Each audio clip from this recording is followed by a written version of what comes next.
Today, streaming and downloading services like Spotify, Netflix, and iTunes are the most important forms of exploitation of music, films, and TV series.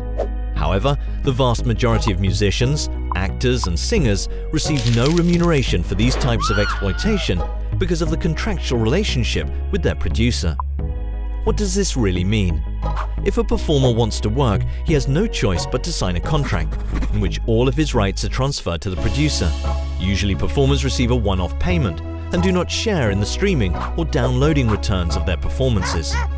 With the current copyright reform process, legislators would now have the chance to fix this unbalanced situation for good. Sadly, what is currently being proposed by the European Commission is only in favor of big businesses and does not bring any improvement in the situation of performers. The European Commission is making these two proposals. The first one is to allow performers to have more information on the contracts they sign and on the uses of their recordings by the producer.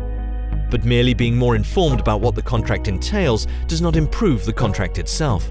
A bad contract is a bad contract, whether you know about it or not.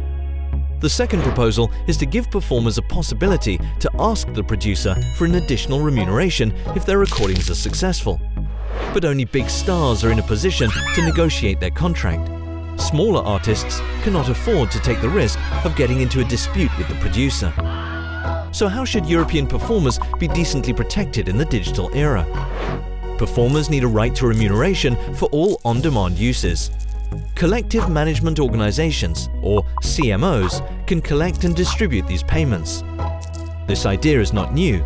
Similar mechanisms already exist in EU law for music broadcasting, for example, providing an important source of income for performers. EU legislators must act now and provide a real future for Europe's performers.